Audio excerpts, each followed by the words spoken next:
मग तुला आवरायचं असेल तर आवरून जा, आहेत 15 मिनिटं. नाही आवरलं आता मी नंतर बदलेन कपडे. हा, ठीक. ओके. बदलायचं तर आता बदलून घे कपडे. मला आता आहेत 15 मिनिटं, तर तुला 2 तास तसंच बसायला लागेल. हा ठीक आहे पण आता मी भाजी वगैरे कसं मला ते साफ करायची. ओके. हम्म. शर्ट बदलायचा तुम्ही? हो, बदलीन.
हो.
Hi, Niranjan. Hi, Ramakrishnan. Hi, Mahati.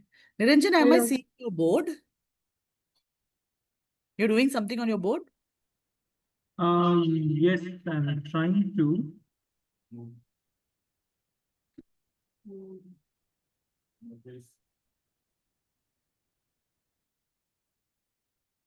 Hey, can you hear me well? Sorry? Are you able to hear me well? It's a little bit mushy. Otherwise, it's okay. Acha, 1 second.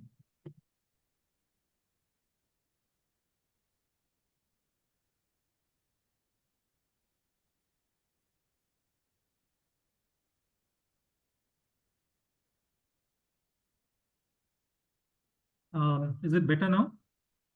Yeah, it's okay. Let's see when the class starts, no? Okay. No, otherwise I will switch to another system. No, I think it's okay. Okay, all right.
Okay, hi everyone. Good evening. Welcome back to the second session of this week. Can you just let me know if my voice is clear to you? No, Yes. it's very low, Niranjan, now. I Oh, think is it it? wouldn't be enough for the class, I guess. Okay, okay. Then what I will do is I will just switch to a new system. Give me 1 second. Yeah.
This should be better.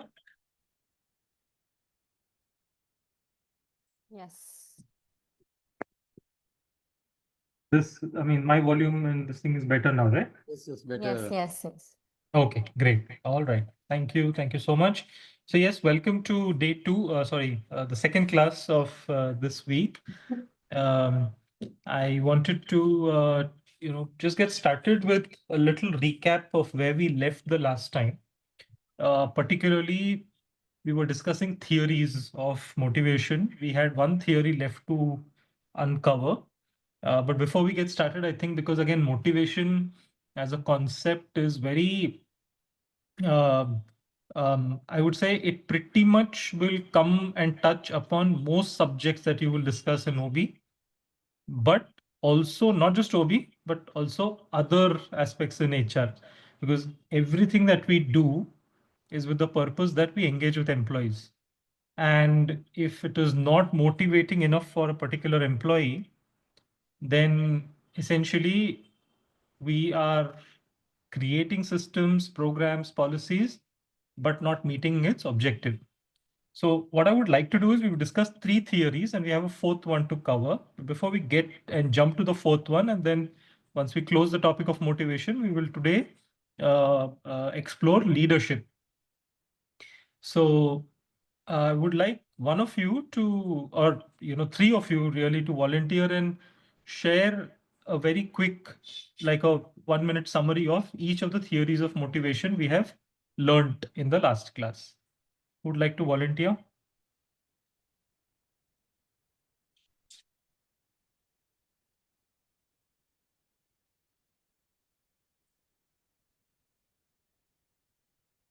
Yeah, Niranjan. Yeah, I just start with that. Yeah. Can you hear me? Yes.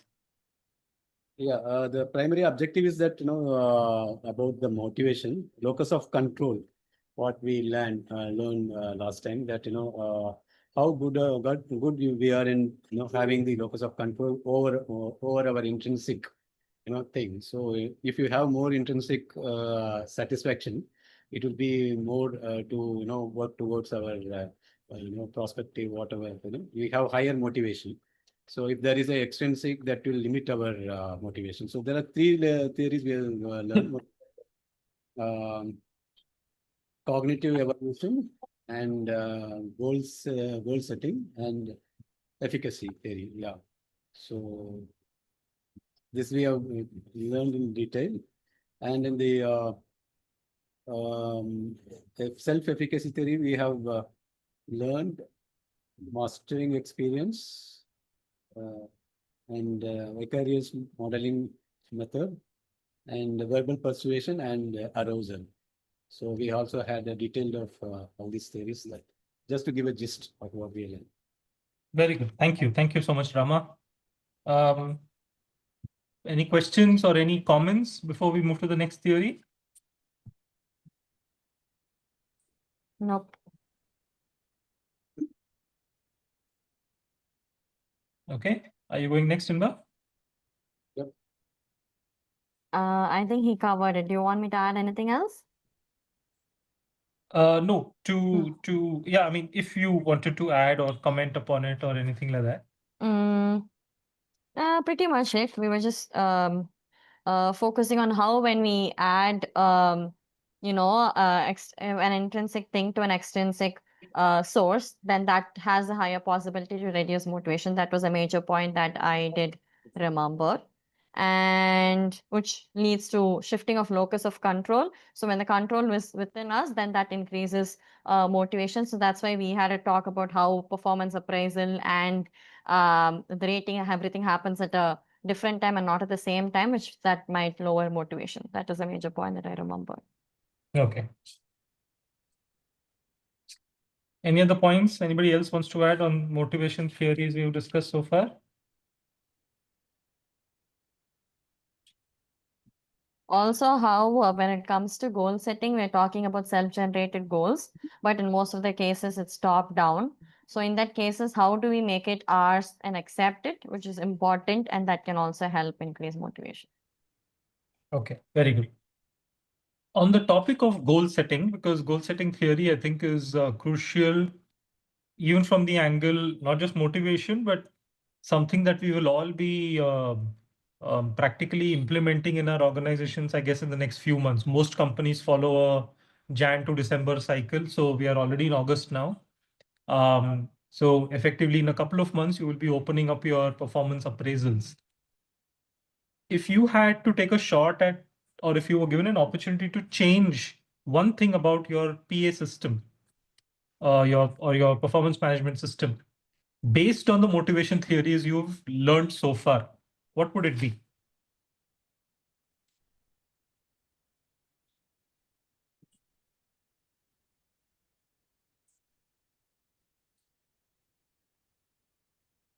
Sorry, Niranjan, can you go with your question one more time? Sorry, I'm slightly distracted. Yeah, but I'm just trying to come back. Sure. I'm asking, based on the motivation theories that you've learned so far, Mhm. what is that one thing, if given a chance, you would like to change in your PA system today, your performance appraisal system as it exists today, based on the aspects of motivation we've learned?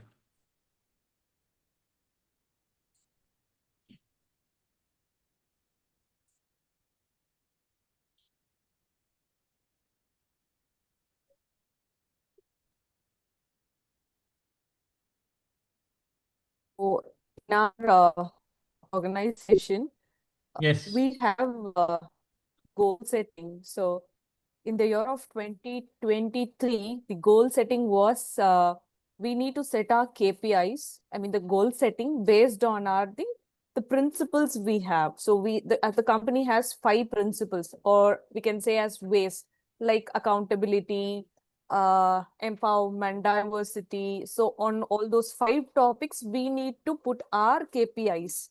So in 2024, what was happened? The KPI, this goal setting was not happened. The employee should not feed their goal setting. Instead of that, manager needs to give feedback to the employees that you need to do all those things. Okay. And then he needs to submit the form. Okay. And we have after completion of manager inputs, the employee will be having a one-on-one discussion. Okay, so one-on-one discussion based on the manager feedback. So I feel the employee is not empowered here to put his comments as a goal setting.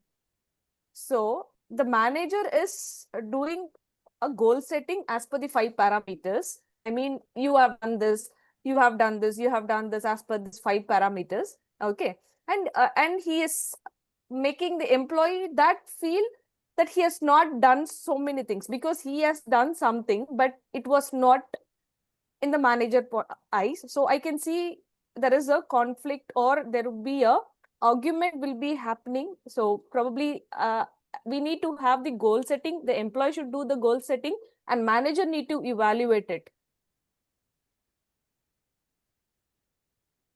Okay, so you're saying the goal should also be set by the employee and the manager evaluates rather than the manager setting the goal. Yes. Okay, So he all needs right. to give a short feedback about an employee on those 5 parameters, and employee should come for a one-on-one discussion based on the comments. And that time that time the discussion will be happening. Okay, understood. Understood. Anyone else wants to contribute to this? What is the one change you want to make to your PA system based on motivation theories you've learned?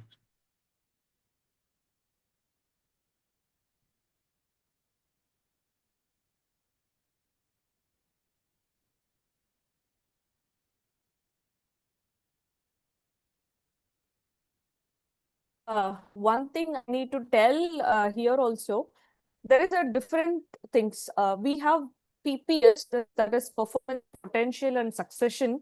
We have one exercise, and we do have the ASR, the annual salary review. We have 2 separate things, but employees feel that this is related to PPS. This ASR is related to PPS. PPS is one thing, an evaluation part where employee needs to benchmark himself as performance.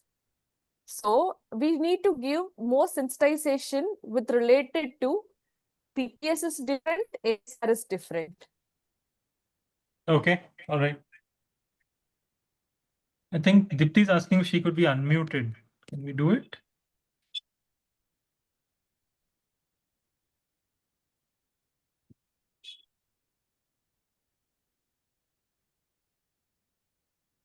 I can't unmute you. Not sure why. No, I can't unmute you, Dipti. You'll have to see. I think Farida should be able to do it. Anyhow. Yeah, Niranjan. Dipti is asking if she could be unmuted.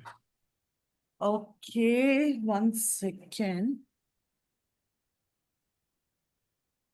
Niranjan, can we have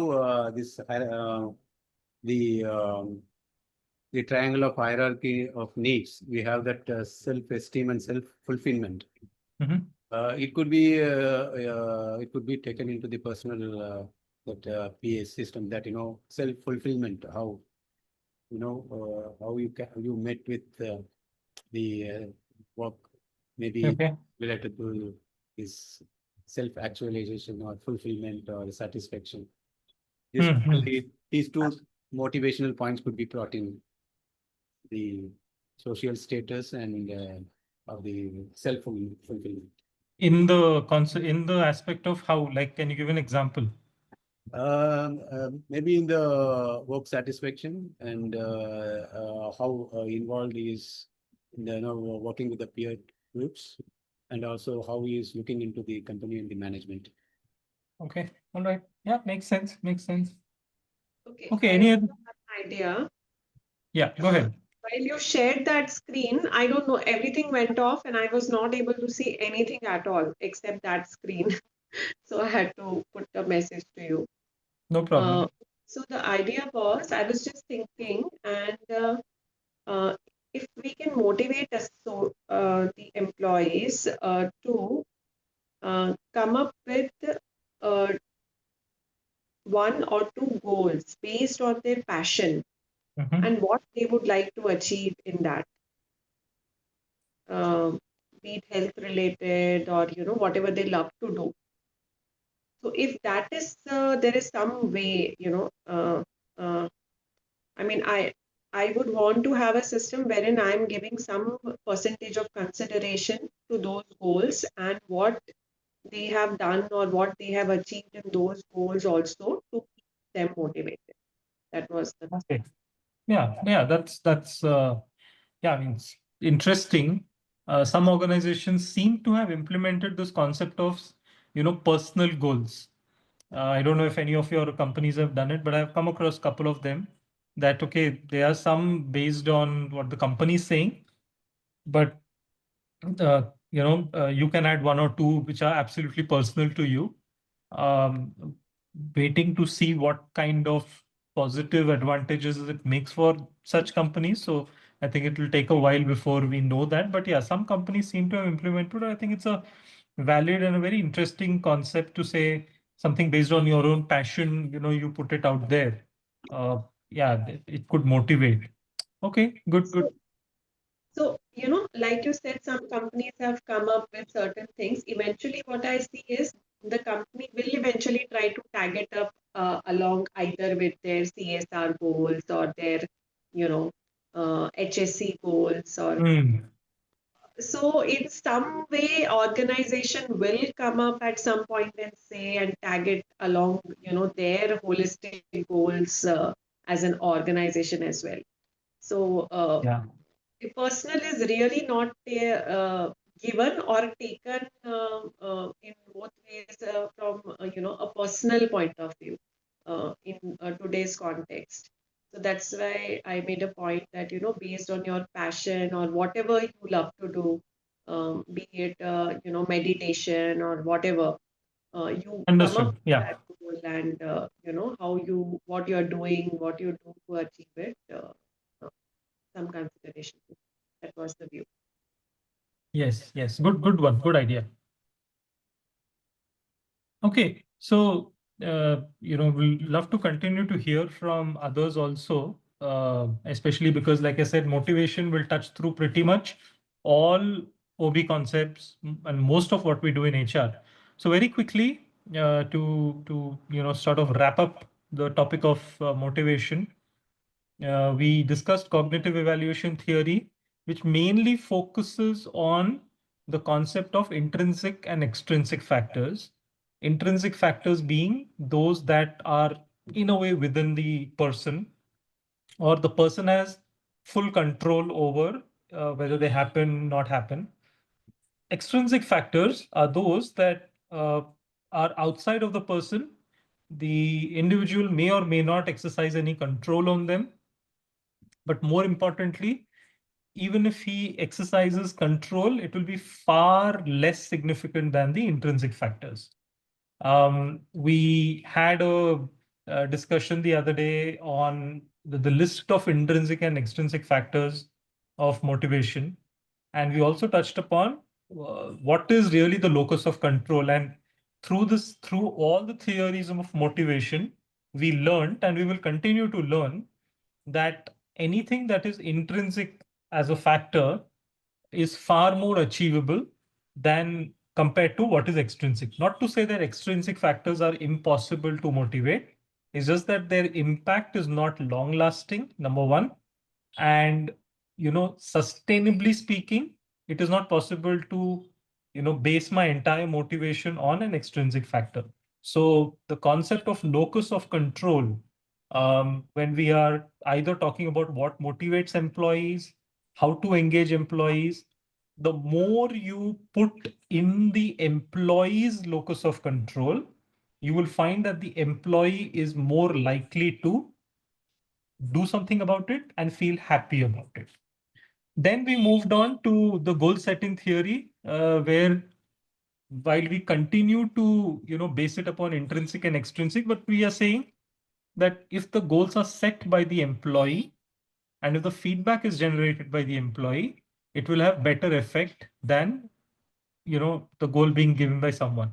Now we realize that realistically in most organizations it is a top-down approach, but some companies are slightly changing that now. Waits to be seen how effective that will be. But the more goals are created by the employee himself or herself, the more likely that the goal will be achieved.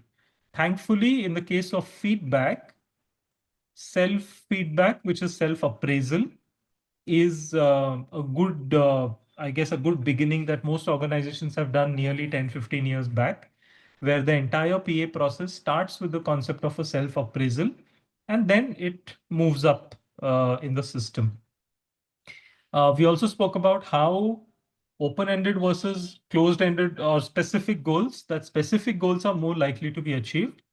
Keeping it open-ended, thinking that you're empowering the employee, can lead to a lot more confusion. So it's always good to follow the SMART model, which is specific, measurable, action-oriented, realistic, and time-bound when it comes to goal setting. After that, we move to self-efficacy theory, and we will discuss the expectancy theory today. In self-efficacy theory, we said, if the individual believes, and again, belief is an intrinsic factor, if the individual believes that his or her capability is going to support performance of a task, the likelihood of the task being done is higher. If the a person does not believe that he or she can do the task, then I guess half the battle is already lost, or possibly more than half the battle is already lost.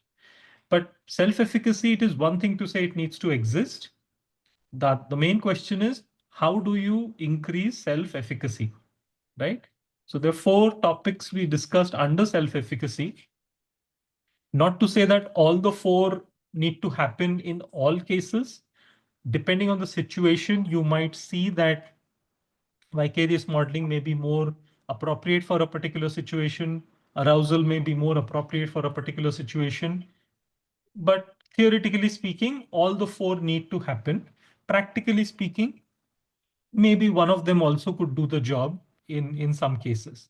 But enactive mastery essentially covers the fact that you are you are good at doing a task due to repetitively doing it, right? Which is why experience matters in most organizations. Which is why, let's say if your air conditioner is spoiled and the technician comes and you ask him, okay, hey, how much experience do you have in repairing air conditioners? And he says, yeah, I just started last week.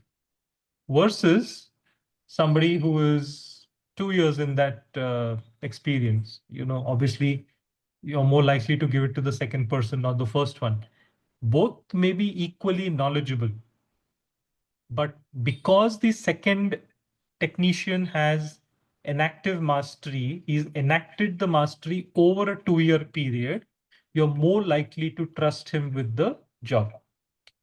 vicarious modeling, and we spoke of how children are the best when it comes to vicarious modeling, because they look at their elders, they look at their system around, they look at the environment around, and just decide to simply model it the way it is, which is why we all are told that when you have kids in the house, be very clear about what you say, what you do, because they will follow you exactly that way.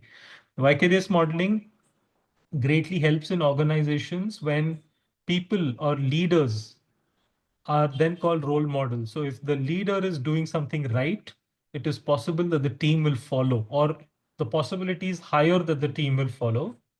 Now, if the team or the leader is doing something wrong or something inappropriate, it is quite possible that the same behavior will translate into team behavior. And you see that happen. I think in one of our first week's classes, we spoke about abusive managers. We spoke about how some individuals, especially high performers, are, though they're good at performance, their behavior is really long. Now, if such an individual is a leader in the company, it is quite possible that the team will also start reflecting. And from my own personal experience, I've seen this happen and spoil the organization culture completely. Because if my manager is abusive and is getting away with it, or if a manager is aggressive, let's say, abusive might be a little extreme, but let's say very aggressive in how he or she deals with people, and I start noticing that, nobody seems to object, then slowly that manager's behavior will start vicariously modeling. Vicariously means my manager is not telling me to behave aggressively. My manager is not telling me, oh, you have to behave the way I am. But because I hold my manager in a certain regard, vicariously he or she becomes responsible for modeling that behavior. Verbal persuasion and arousal, and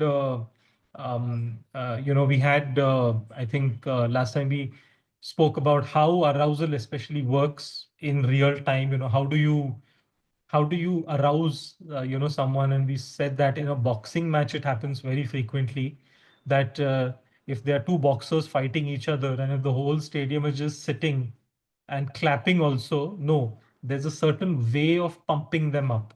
So that's how you do it.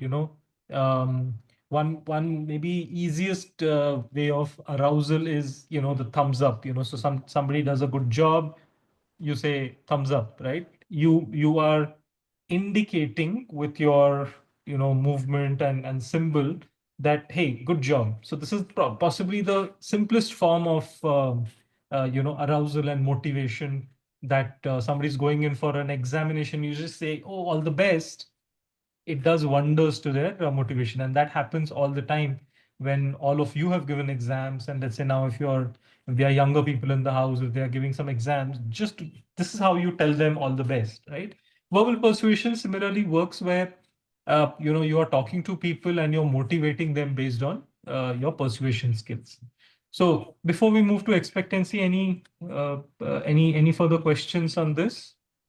So can you give some corporate or work-based examples on some of these areas? Like vicarious modeling is, like you said, if aggression with the boss works, then unconsciously a team member may pick up that behavior because it works.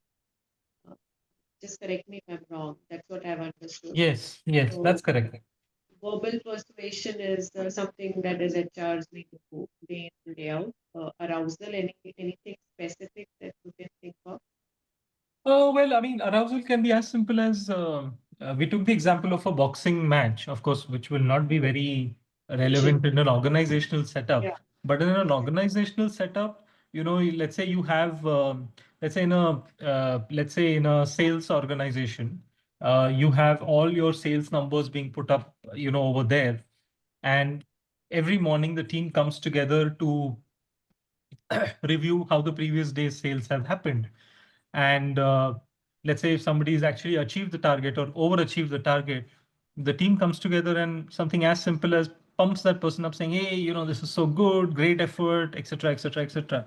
Arousal is nothing but appreciation, but the term specifically used, sorry, it's not appreciation in the way we think of it, saying, hey, good job, not that kind of stuff, but when you pump up the energy of the individual, when you pump the individual up saying, oh, wow, this is so amazing.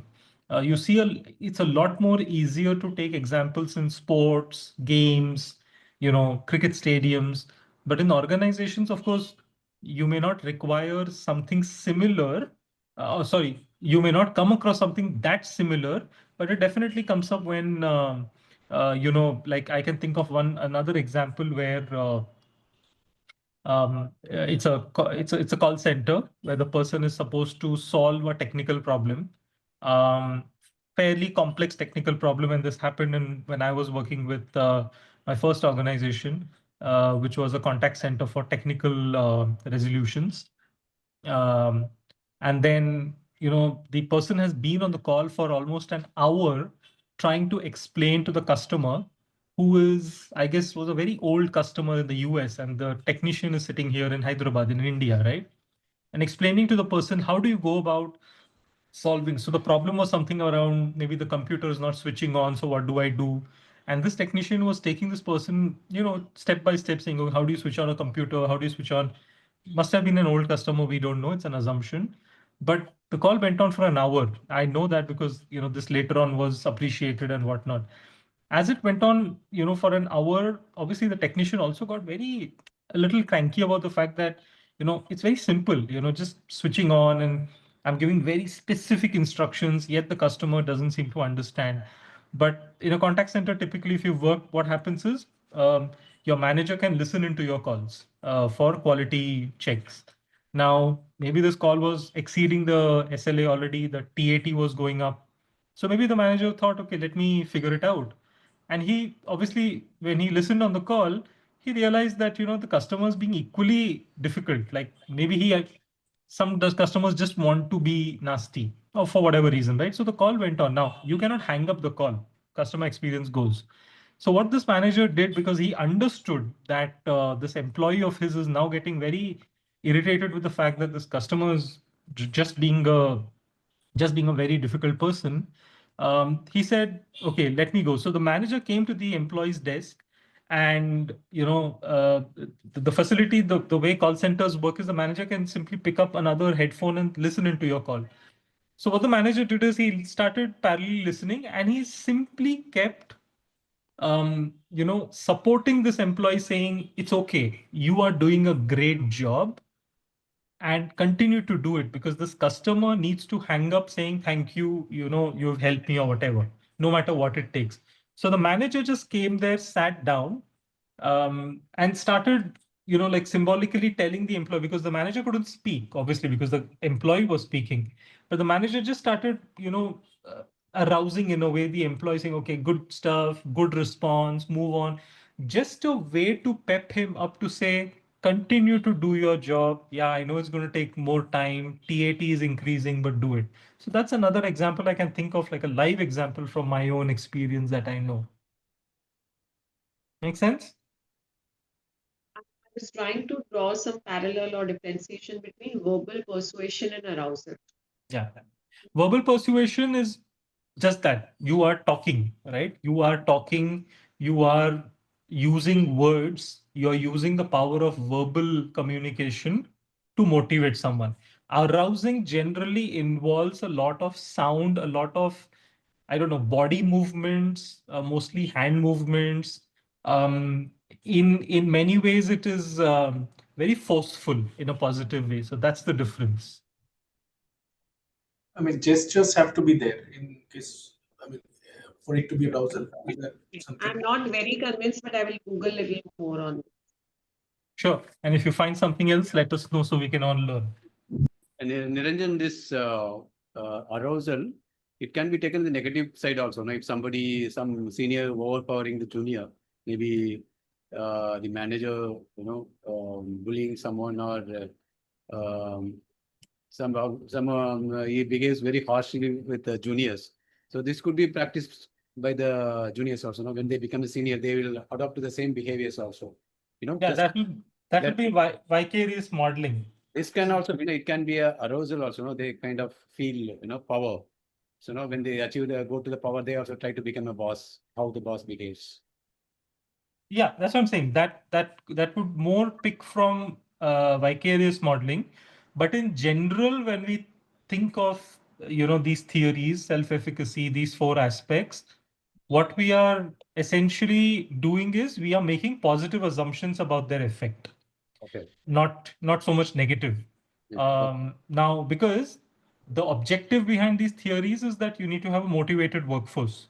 Now, if somebody, going to say things which are opposed to this purpose, then of course it obviously is not even going to lead to motivation. So it may not be, it will lead to something else. I mean, the unintended objectives. But motivation theories, the assumptions are always positive that if I'm using a verbal persuasion or if I'm doing vicarious modeling, I'm doing it for a positive outcome. But naturally speaking, if I do the wrong thing, it will have negative effects. But they will then go beyond the concept of motivation. I mean, then there's a bigger problem to solve there. Okay.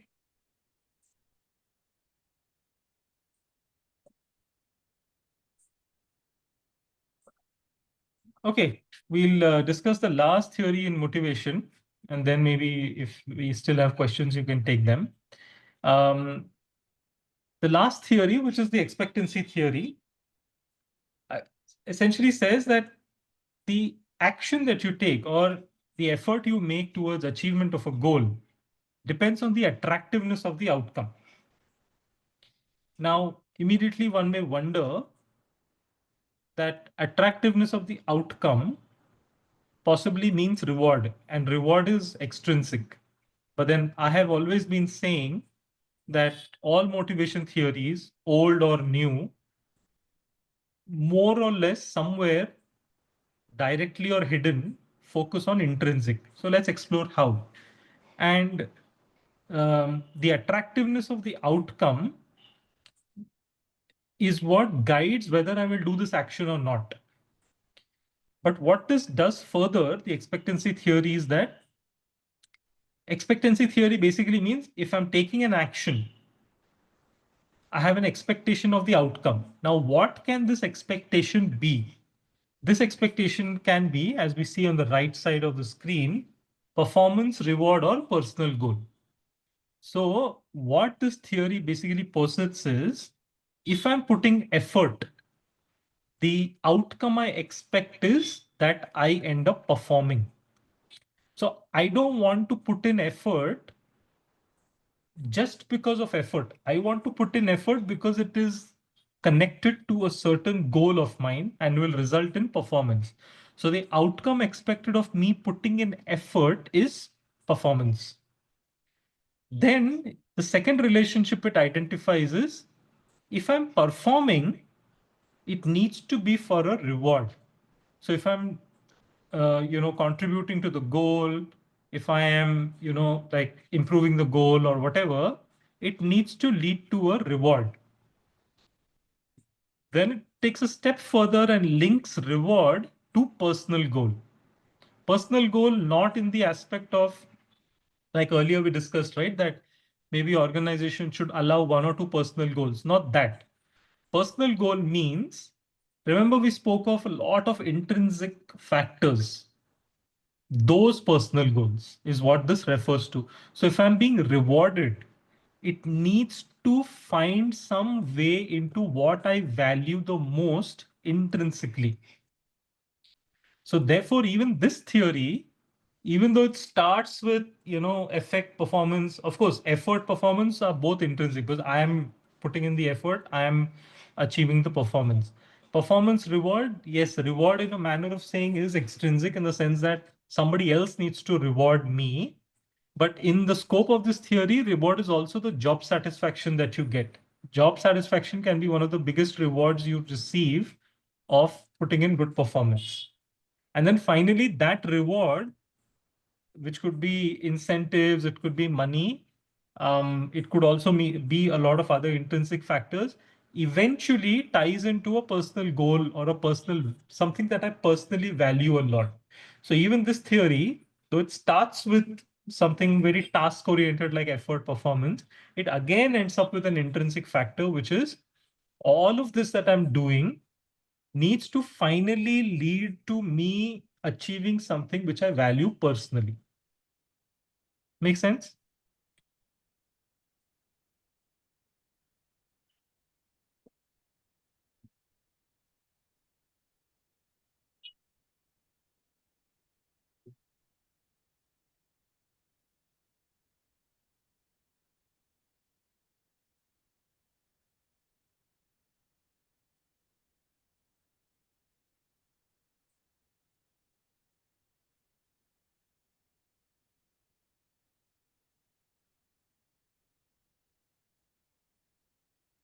Make sense? No? Is it? Somehow the class is very silent today. It makes sense.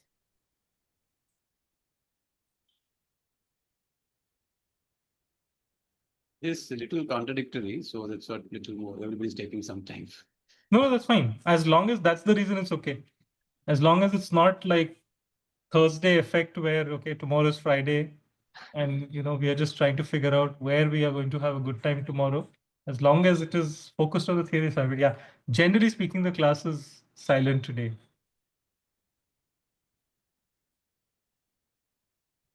Other than job satisfaction, what we get out of this expectancy theory? What motivation we get? No, job satisfaction is not the outcome of expectancy theory. Hmm. Job satisfaction is, many people may view reward to be just job satisfaction also, is what I said. So, for example, I'm putting in a lot of effort. So let's say, let's say I'm an event manager. And as an event manager, the effort there's a big event. So like in Hyderabad, 2 months back, we had Miss World, I guess. I'm putting in a lot of effort to get the whole thing right for the Miss World competition. And I know that this is linked to my performance goal, which says that, so let's say I'm a sound technician. My performance goal is to make sure that the whole sound system on the stage, off stage, backstage, side, audience, everything works perfectly well. It should not be too high. It should not be too low. It should be absolutely audible to the thousands of people who are sitting there. Now, that's my performance goal. So I start putting my effort towards that goal, checking the systems, double checking them, triple checking them. I go there 2 days before, 1 day before, 1 hour before. I make sure everything is, in place. I check sound, I check light, I do all of that. Okay, great. So now all my efforts have led to me performing to the expectation that the organizers have saying, look, boss, the sound needs to be perfect when the music is playing, when the people are talking, whatever. Now I've reached the stage of performance. Now the show has ended and let's assume I've done a very good job. The organizer comes up on stage and says, hey, I would like to thank so-and-so Niranjan for putting up the best sound system ever. The whole audience stands up and starts clapping. That could be reward for me. The reward for me in this case may not be the payment of my invoice. That's okay. I will get it. I'll get the money for the sound system that I put up.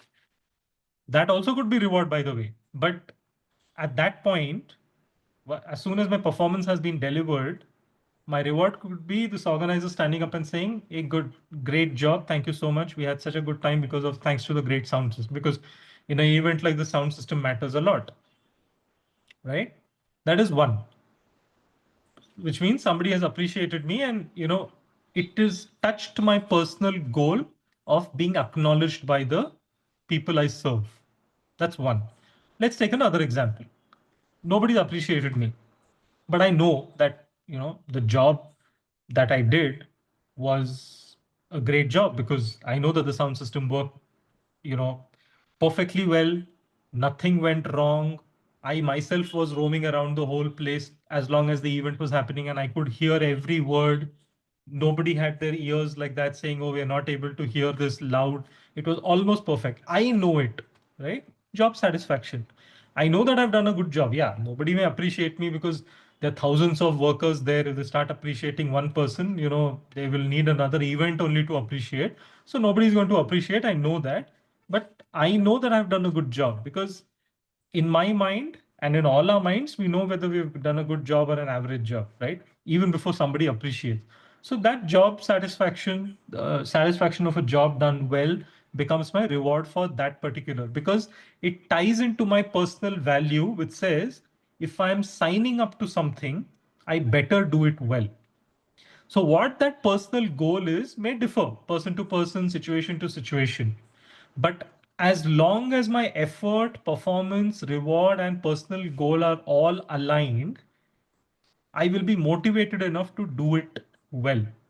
If they are not aligned, even if one of these relationships fail, for instance, I put in all my effort, but when it came to the, on the D day, the competition is taking place on stage. Suddenly the mic, something happened to the mic. And it just stopped. It just malfunctioned for 5 seconds before it came up again. Now, all my effort, days of effort, checking, double checking, triple checking, all of that, because my personal goal is I want to be perfect. My personal goal got affected in a manner of saying, no matter all the effort I put in, my performance was not up to the mark that day. Maybe the reasons were outside my control. But the fact is, if I'm responsible for sound and my personal goal says perfection is the only way to execution, then automatically my effort and performance has failed. So motivation can go awry if any one of these relationships does not meet the intended objective of that particular combination. So if my performance was really good, but the reward was not forthcoming, then again, it is a failure. So motivation in organizational context also fails because maybe effort to, so let's take a converse example. You have got an exceptionally good performance rating at the end of the year. Okay. But in your heart that the effort was not up to the mark. You know that. Nobody else knows. Maybe it happened by fluke or whatever. Let us say that you got an exceptional rating at the end of the year. But in your heart, effort was not put in by you. Will you feel happy about that rating?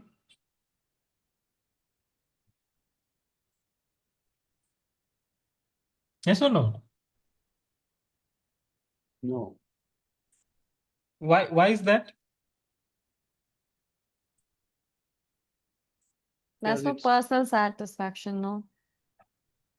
No, I'm saying you got a great rating, which means you'll get a very good reward. Why are you still not happy? Because deep down, I know that, okay, perhaps I didn't deserve it. I've got it. The next year, maybe it is not the case, and then will not be able to substantiate. And this is not the performance which is expected to carry with this kind of rating year on year. Correct. Because the effort performance relationship has failed in that case. Maybe the performance reward relationship is passed because you got an exceptional rating, you will get a very good reward.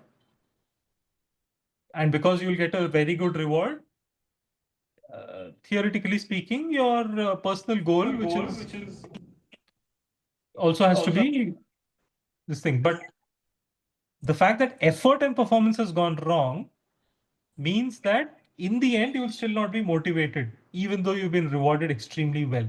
Because somewhere intrinsically, your personal goal is obviously also not going to feel very achieved because you have not put in the effort.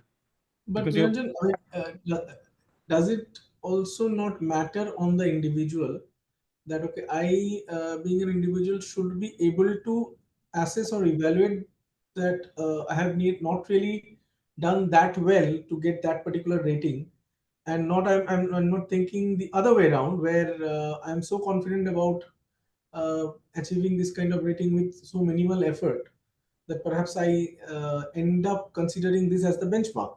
And suddenly, if the evaluation criteria, maybe the bell curve or whatever changes next year, and things do not go in the right direction, and this level of performance is not that great again in that yardstick, it is going to be extremely disappointing.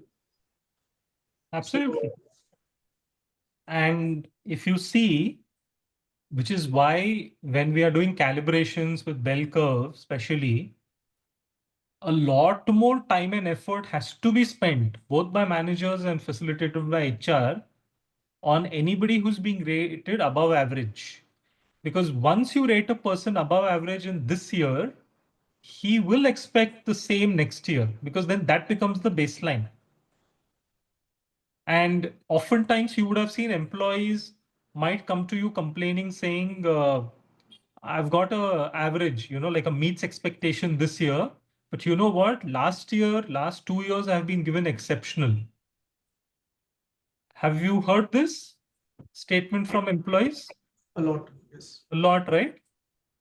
Because once I've got exceptional for 2 years, I almost start believing that my natural performance is always going to be exceptional. Now, in reality, it is not possible. So that's why as HR, because you are part of calibration sessions and performance rating calibrations, must put in a lot of time, extra time and effort only to discuss people who have been rated exceptional performers. Because you have to get that combination absolutely right. It can be more damaging to a person to be called exceptional when he's actually not exceptional. Right? It will do damage to others also, but that damage is recoverable.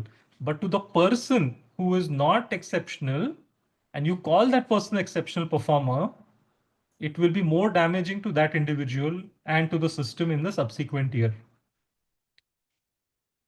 Okay.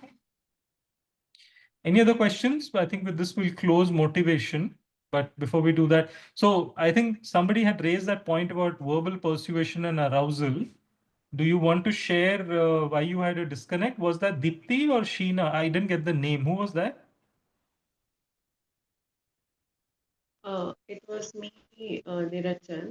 But on this point, whatever we were discussing, like when you asked whether the person will feel happy or not, whether when the person has performed less and got more rating, I felt that it is very individualistic. I've seen people feeling double happy in this kind of a situation, that wow, this time I had worked also less and I've got excellent rating. My manager is super nice, or I've been able to inflate my manager nicely this time, or whatever. So I've seen people super duper happy when these kinds of scenarios also occur. And yeah, I mean, there is Sorry, I'm sorry. I have a point of clarification here for you. Is that Deepti? Because who's this? Your name is not showing. Sorry? I'm Deepti here. Okay. I don't know why. Yeah, it didn't show up your name. So I was like, okay, who's talking? Anyhow, so Dipti, in this case, has the person come forward and publicly said that I have not performed well, yet I got exceptional? Yeah. I've seen such people. I've come across such people, because in large organizations, there'll be so many parallels that will be there. The internal structure will be so complex. There'll be so many units, so many verticals, so many horizontals, right? So I may be tagged to a different vertical, but I may have friends in another vertical. I may come across people through some other vertical in some different circles. So yeah, we do come across. At least I have come across some people who will feel safe to share this kind of input with me, understanding that I may not come in their direct hierarchy, or I may not be, harming them going otherwise. But I have come across people. Yeah, I mean, that really kept me thinking yeah, with your question, that this can be very individualistic these days. Yeah, I'm yet to come across someone who said who have evaluated themselves lower than their rating. Generally, people always evaluate their own performance higher than the rating that they actually deserve. So that's why I asked you if you've if they've directly voluntarily said that to you, that's fantastic. Not Um, just me, I would say, Niranjan, just last to last Thursday, we were having one circle, and one senior person came and was trying to explain a junior that, ratings and bands are not related, boss. You will have to come to this self-realization earliest the possible. And he quoted that, the first time I worked my ass off with the 14 hours a day. Probably, the project was in such a bad shape and it went in red, and we were all given D rating. And the time I was given A rating, the only work I had done was I had created 8 documents in the entire year. So this was publicly kind of told by this person, in a big circle and shared. And he was trying to motivate the other person that was these two are not really related. So don't get so upset about it. And this is the fact of life. So just absorb it and don't just don't get too depressed over whatever has happened or whatever. So yeah, I mean, I've come across such people, and very recently also this you came on the are top of you are in an organization that is very self-aware and very extremely honest. I don't know if anybody else has this type of experience where people are coming up and saying, I didn't deserve the rating I get. I should have got something lesser.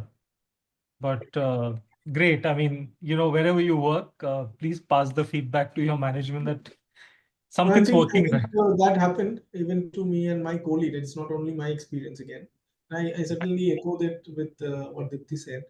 And it was maybe a little different. And this person said that, okay, I know that, okay, I didn't do that well because the scope did not allow me. As there were no such project deliverables for which I should be getting that higher of a rating. Little different, not too much diving deep into the performance side, but that, okay, most of the time of the individual was underutilized. Okay. From that perspective, she said that. And Okay. I said that, okay, maybe I didn't deserve that kind of a rating. Now I'm not sure how it is going to be in the next year when there are too many engagements again. And was actually doubt, and not doubt, I would say that was actually perhaps complimenting, or kind of had a doubt that, okay, whether her manager at that point in time evaluate her properly, or it was just to motivate because he knew that she was a good individual who would be required in the upcoming projects and did not want to lose. So that complicated a mindset she thought of, that, okay, maybe it is just to retain her, that kind of a high rating was given so that the other projects does not get lost. So, as a follow-up to what you just said, Abhishek, and I think that's very interesting. This employee, in the long run or in the short run, if you had to give your take on whether she was motivated or not motivated, what do you feel?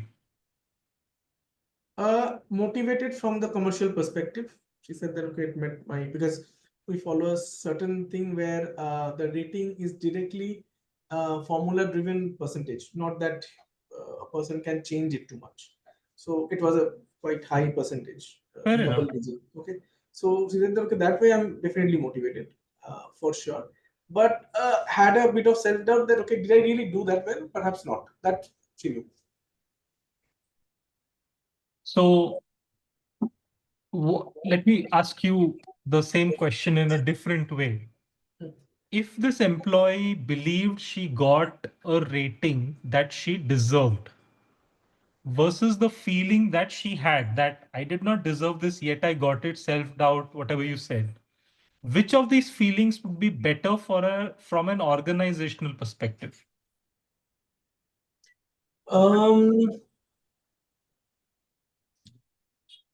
Situational again, because the organization will look at perhaps multiple other things. If that particular employee is so required in that particular project or something, I'm looking at from an IT project standpoint, then perhaps it was a win-win situation for the organization to only spend that much of increment commercially, let the person be motivated and deliver for the rest of it. But if you look at it, whether the organization is setting this person up for failure or not, that will be a bigger question. So I cannot give it in a binary answer, to be honest. Okay, I am going to extract an answer from you today, so I'm going to ask Okay. another follow-up. Okay. Because this is very important. I'm not picking on you. I'm just taking No, the no, liberty absolutely of just taking the liberty of using your example, because I think this is very crucial and requires everyone to think about: was motivation caused or was motivation derailed? In the example that Abhishek gave, and in the example I think Deepti you were also giving, that I'm sure what you're saying has happened, right? And I'm sure today if this happened to me, I felt good that hey, wow, I got a rating, and my increment obviously depended on the rating, and I've got a great increment. But motivation is not something that occurs today and ends by the end of the day. Motivation is a continuous process, right? Your increment is a one-off thing, that today I get an increment, I feel very happy. Tomorrow again, I feel I'm underpaid. So increment doesn't last forever. Motivation does. So something to ponder upon, that, I did not put in great effort, but my performance rating, the reward, came about to be extremely good, way beyond my expectation. Does it cause motivation to me, or does it derail the motivation for me? Something to think about. Why I say this is because now you are still looking at this from the angle of this particular employee, both Abhishek, Deepti, who received a rating that was way beyond one's expectation. Now, think about it from the system view. Remember, first class we said individual, group, organization. So individual, okay, maybe today I'm happy. That also I'm saying I'm very iffy about, but I will go with what you're saying. Now tell me, what does this does to the group? Demotivated. Niranjan, in my case, the person was double motivated. Okay, the person was like that I could not really put in effort.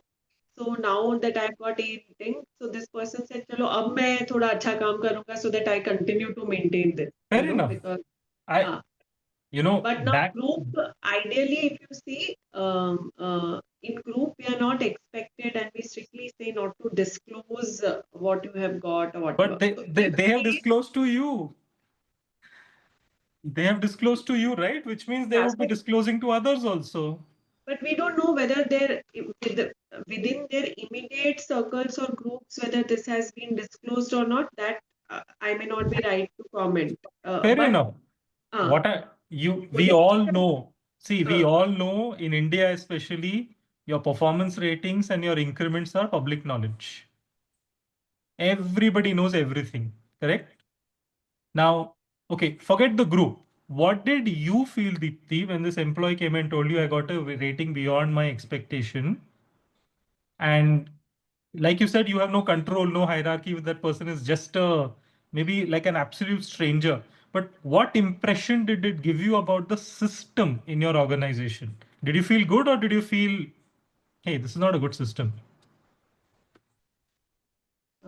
maybe I have seen so much of it that I really, it doesn't, it doesn't, I'm like totally now, it doesn't affect me anymore.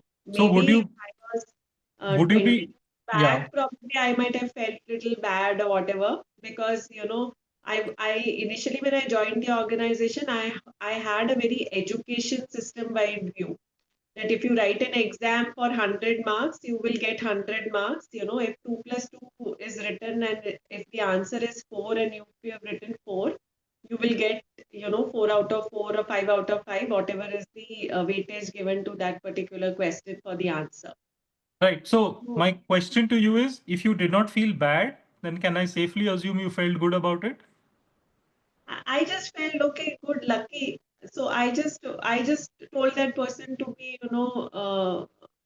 stay on ground, whatever be the scenario.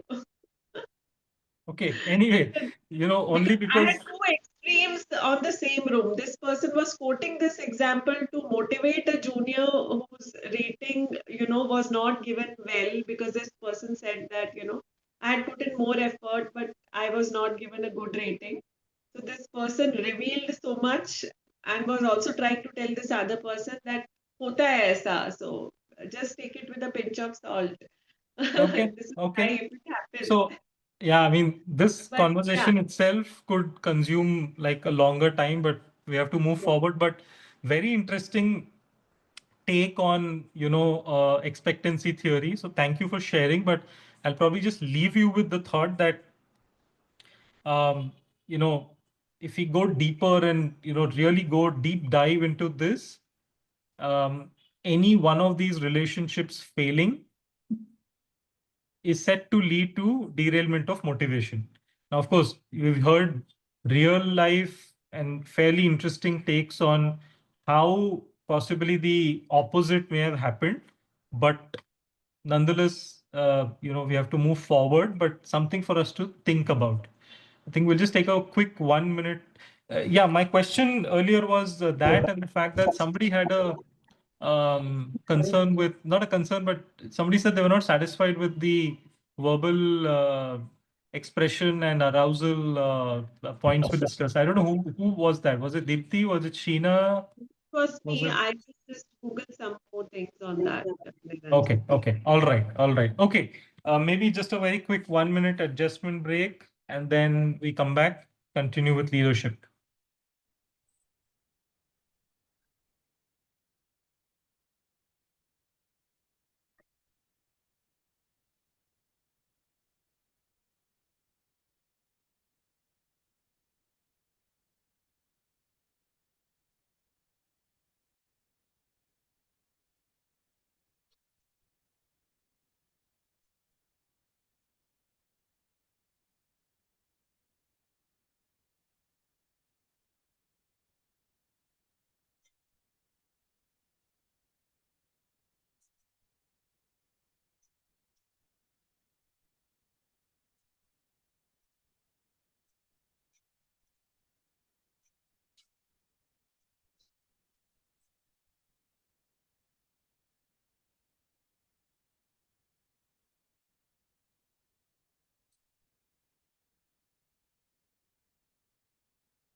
Where are you based out of, Abhishek? Based out of Kolkata currently. Currently, okay. You work there. Which part of Calcutta are you in? It's in Salt Lake. It is called. I mean, that's a IT hub basically. IT hub, right. Okay. So I was in Bangalore most of the time. Bangalore, Chennai, Hyderabad. So almost after a decade, I have relocated to Kolkata. Oh, okay. Good. Hyderabad, where were you? Hyderabad, I used to stay at Mehedipatnam. Oh. So it was mostly deputation-based Mm-hmm. assignments.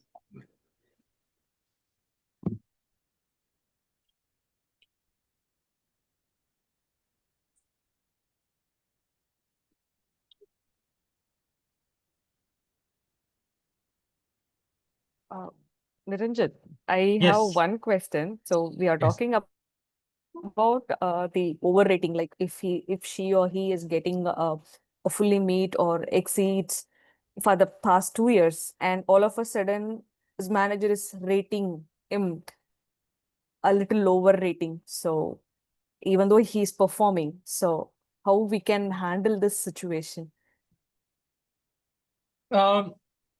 It's like this, okay? And this happens. You go to the top, and then it has to come, below, in a natural system that needs to happen. What happens is, I have started a new job today. Okay. I have just moved into the role of let's say, a recruiter today.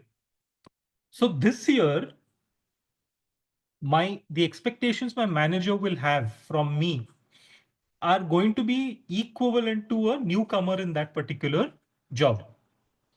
When I'm rated at the end of the year, I will be obviously, so let's assume all things considered, I will be rated according to what I have done this year, but my manager will also take into account that I have been a newcomer in this role. And I'm rated exceptional performer. Great. I'm happy. Everybody's happy. Let's move on. Next year, I have spent 12 months in this role. So automatically, the expectations from my job are going to be higher. Most miscommunication happens here, where the employee feels I was an exceptional in the first year. I'm doing the same job in the second year. And I have performed. Yes, correct. You have performed. And you have also maybe done more than what was required of you.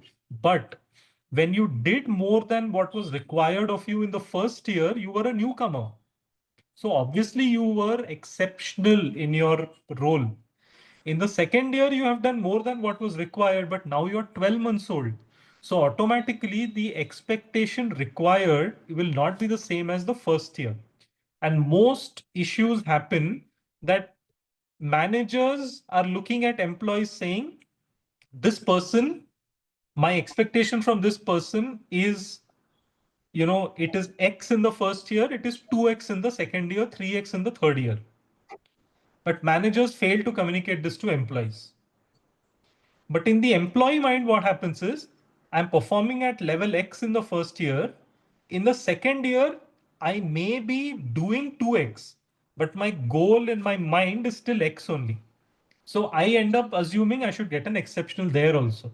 That's where most happen, because managers fail to communicate expectations and employees get stuck whatever works for them best. So if I got an exceptional this year, I take it as a baseline saying, as long as I continue to do this, I will get exceptional. So the solution lies in making sure manager communicates and your goal setting needs to be perfect at the end, at the start of the year, so that the end of the year process becomes easier.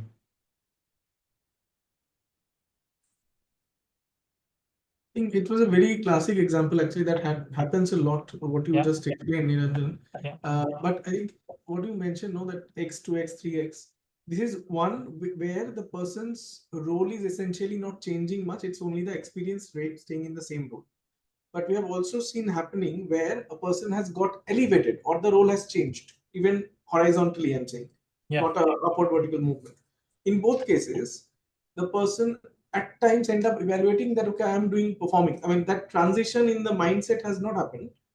Correct. Or I mean, could be recency bias or any other stuff. That, okay, how I have performed in the last few months, perhaps I should have got the rating basis that. And then, okay, my elevated role,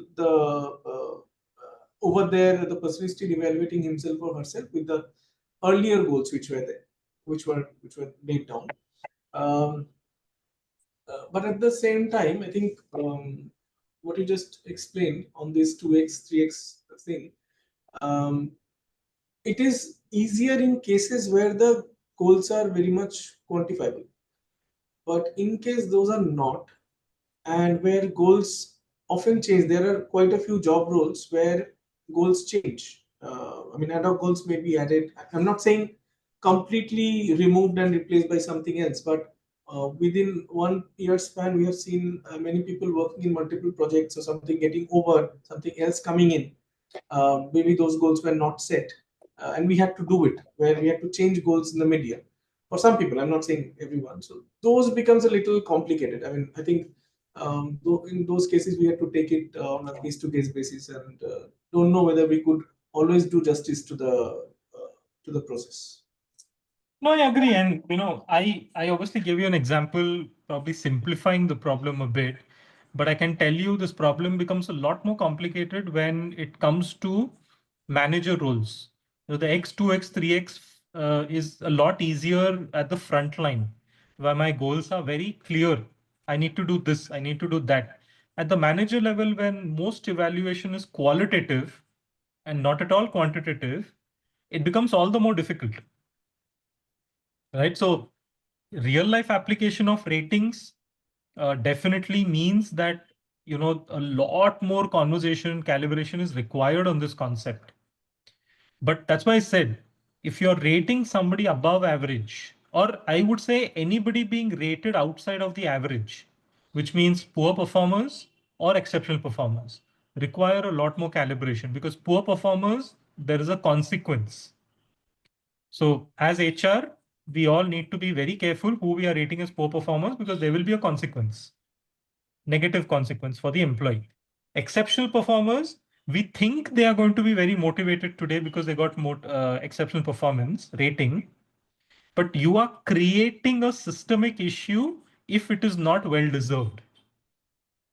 Because next year, this will come back to bite you. Number one, with respect to the same employee. And two, individual, group, organization. That is the hierarchy of OB.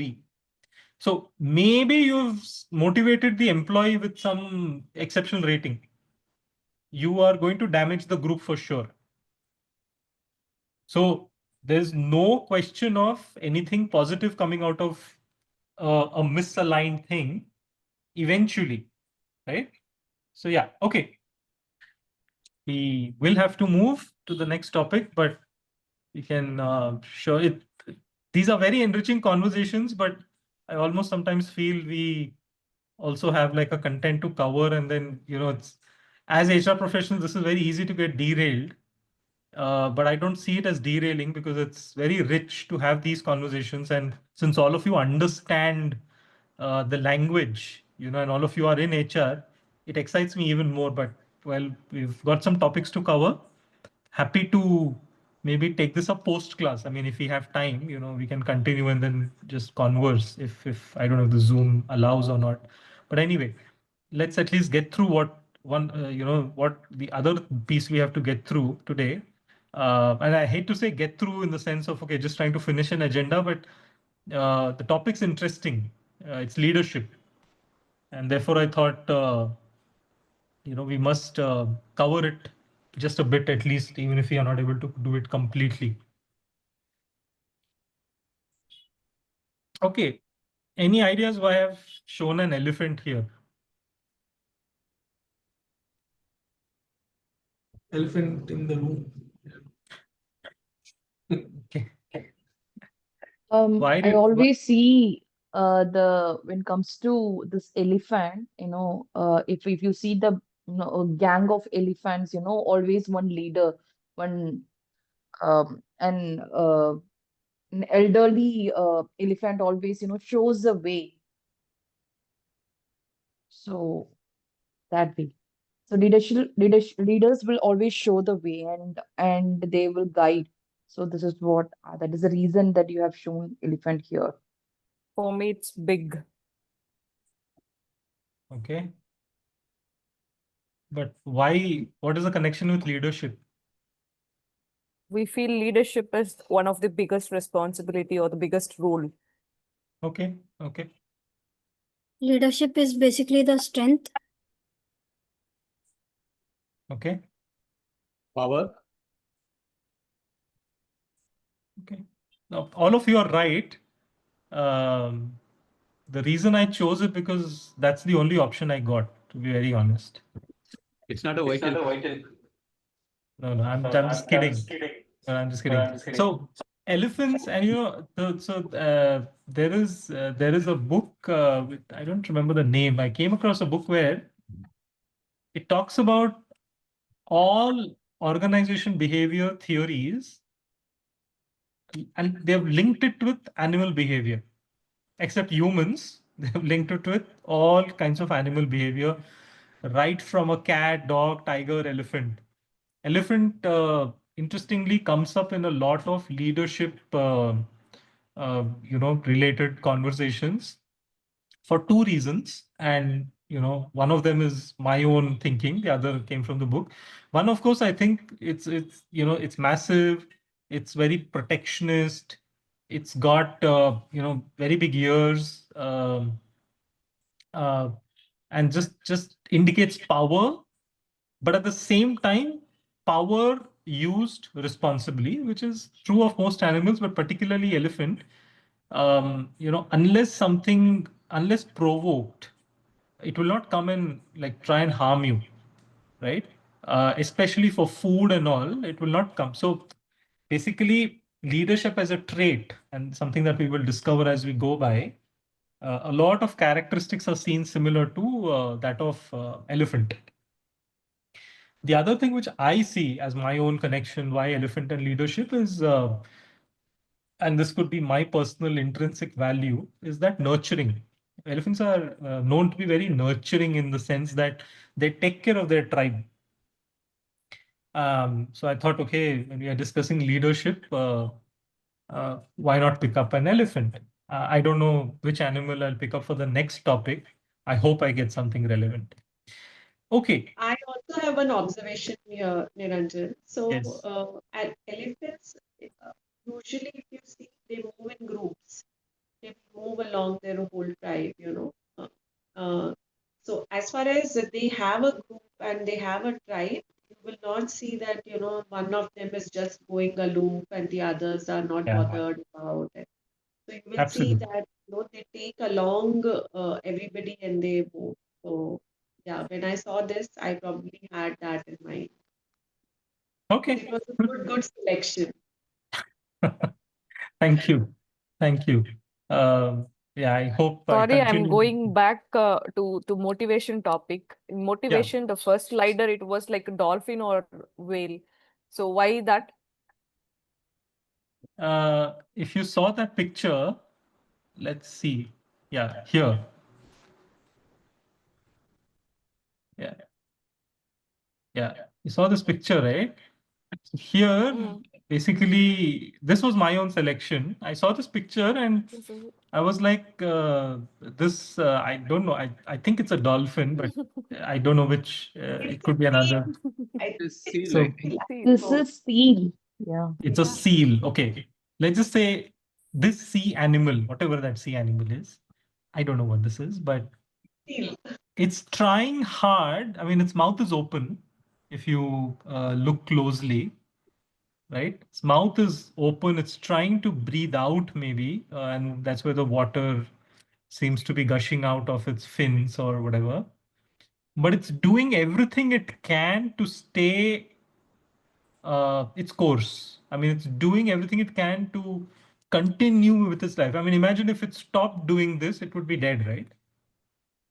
So it's doing what it does the whole day. But my point is, and we discussed somewhere that in motivation, right? That doing the job for the joy of doing it, not because it helps you achieve something in life. Because this is the way of life for this particular sea animal. Seal, if you're, all of you are saying seal, okay, it's a seal.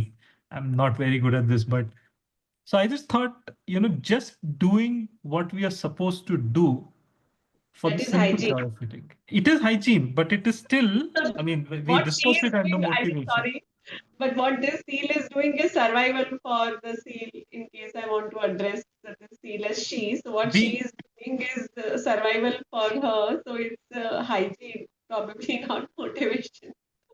Uh, the other way of looking at it could also be that the picture tends to indicate that it is coming almost up to the surface level. And, you know, it looks like there's a lot of sunshine about to, you know, come. So it looks like it is trying to just jump out, you know, not out of the water, but like just come up and then like go back. So I felt, you know, just trying to do something because I'm motivated to do it. So yeah, I mean, you can put your interpretations to it. You know, it's a beautiful picture. I love seals, so it was good. Okay, so from seals to elephants. And when we go to the next topic, let's see what animal I get there. Okay. So now let's take a, you know, just sort of reflect, and when the term leadership, what you hear, what is coming to your mind when you think of leadership? You can type it out if you want, because or you can say it, anything works. When leadership comes to taking up responsibilities, am I audible? Yeah, go ahead. Okay. So taking up responsibilities as well as being accountable to our duties. Okay. Yeah. Being accountable for your duties and taking responsibility. Okay. You work along with the team. They are not an individual player. So they work along with the team to reach the goal.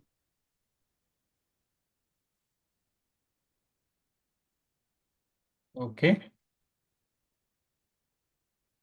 Empathetic. All right. Change behavior. Change others. I'm just making notes from your chat messages here. What else do we have? Exert influence.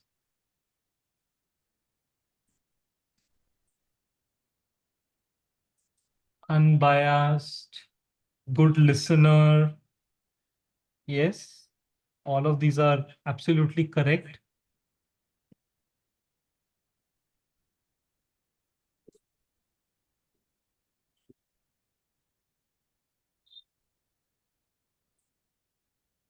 Common goal, yes, absolutely. So you are right. Interestingly, nobody said leadership is senior vice president.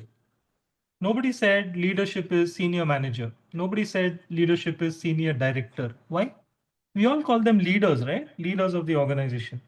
How come nobody Managers. Sorry? So we always call them as a managers. They manage the accounts. Leaders always show the way. They work with the team. So managers, they manage the team. So that is the difference. Manager can't be a leaders, but leaders can be a manager. So something that I've heard. Okay. So are you saying that directors, senior vice presidents are not leaders? They're only managers? Not exactly, but then so they might. But actual leaders, they always with the team and shows the way for the betterment. Okay. Leadership is intrinsic. It is within everyone. How you inculcate that behavior. Because it is not extrinsic. You manage people, or it's not that. It is to how you become. Even if you take Abdul Kalam, he is a very humble and simple person. He became a topmost leader in the world, one among the Indian. So it is how the leadership is more into the intrinsic behavior, I think, intrinsic values. Okay. So you're saying leadership is the behavior. Yep. So then what are managers for then?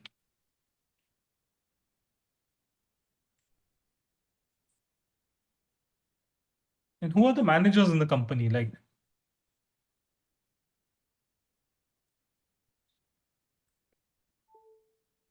They manage. so you're then saying there's a difference in managing and leading. Yes. Okay. What is the difference? Managing is external. You are managing people. Leadership is creating a quality within me. I think manager. Oh, sorry to interrupt. Go ahead. Yeah. No, please go ahead. Okay. I think when it comes to difference between manager and a leader, a manager is more focused on getting the job done, which is reaching the goal or the task or the deadline.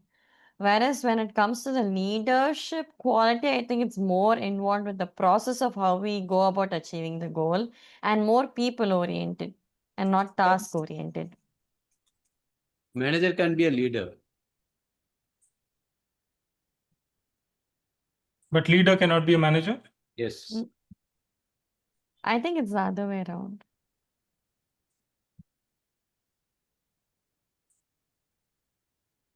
Okay. Others? Either way. What do Neither others way. think? So I think so far Sheena, Inba, and Rama. Sheena and Inba seem to feel one way and Rama feels the other way. What do the others feel? Can managers be leaders and leaders be managers? No. I think leaders are already managers. I mean, it transcends beyond that, because not about just planning on organizing, or I mean to make things happen, but for leaders it is more of also to inspire and set direction. Similarly, on motivating the team, and I was mentioning that, and not just about optimizing systems. So for a manager to become leader, there is a path to still walk. I think any leader would have already been a manager and then reach that level of leadership. If I a think manager become a role model, he become a leader. Yeah, a leader can make the managers empowered, and he can also make them a leaders. Okay. I see I'm enjoying this because I see so much doubt on your faces. I'm thoroughly enjoying this conversation right now because all of you are like, am I saying the right thing? Am I saying the wrong thing? Why is he putting us in this dilemma? Because all of you are right. So there's no wrong answers here. All of you are absolutely right. We'll just clarify a few concepts, but you're absolutely right. For one, the word manager and leader has been so interchangeably used. It has been so mixed up. So therefore, it is natural for us to say what we are saying. Okay. Two, in organizational parlance, one of the things that we have done, and maybe incorrectly or whatever, is what should have been called a manager, which is basically what should be symbolized with a title. We have confused it with the concept of leadership. And what should simply remain a behavioral trait, we have awarded it with titles. With me so far?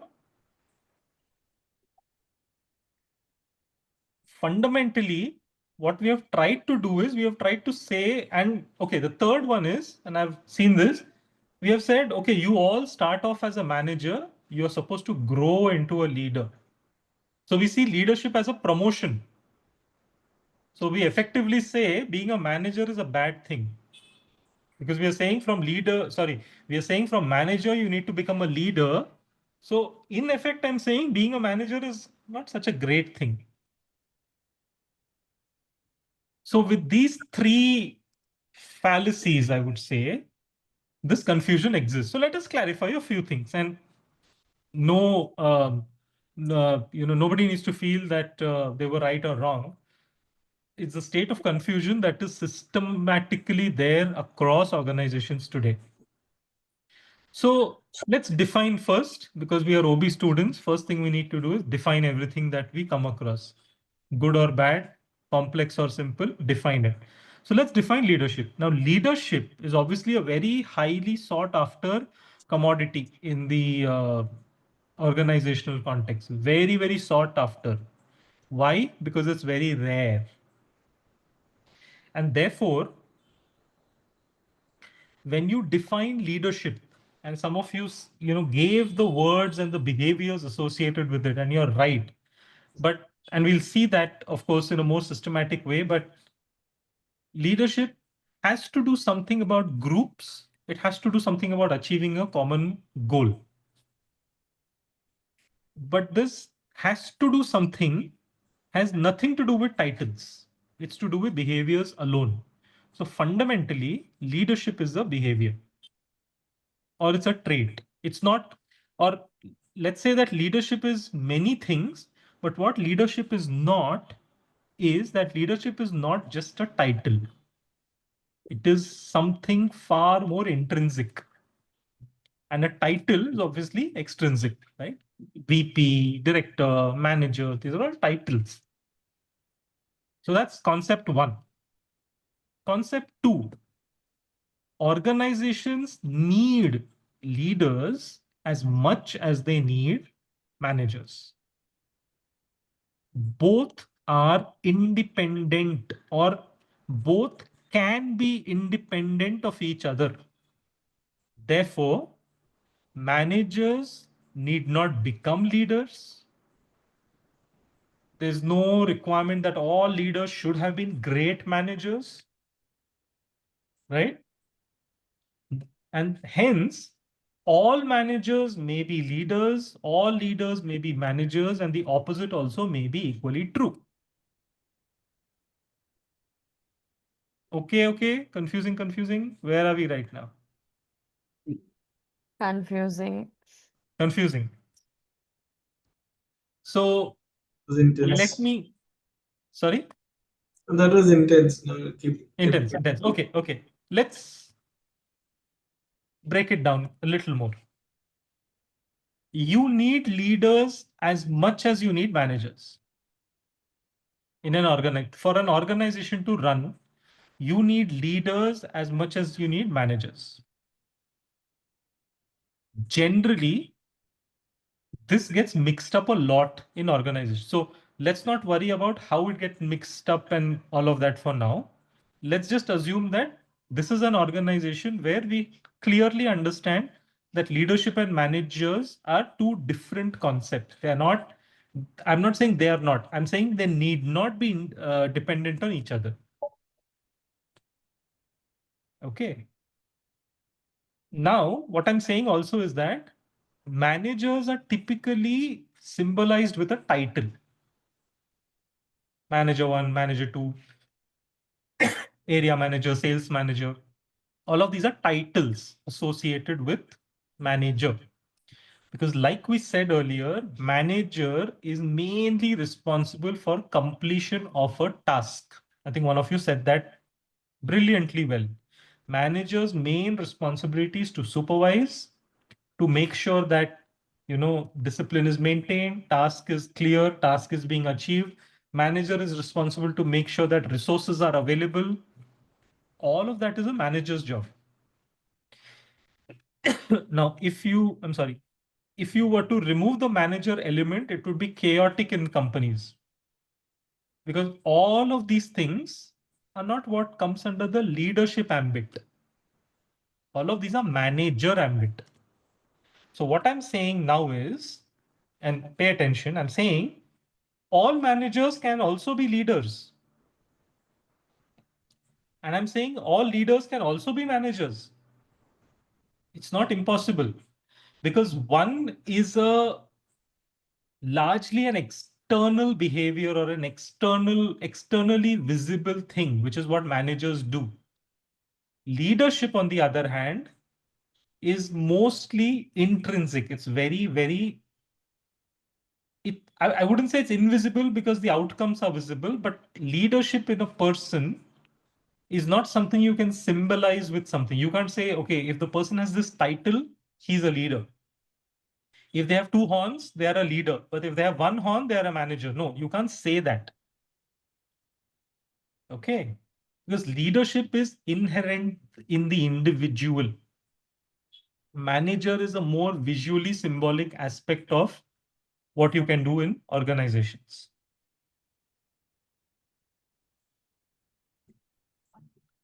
So therefore, both can exist parallelly in the individual. You can have a great sales manager who does exceptionally good sales management. His team of sales professionals is very motivated, and he's also an exceptionally good leader. You could also have an accounts receivable manager who has no leadership aspirations.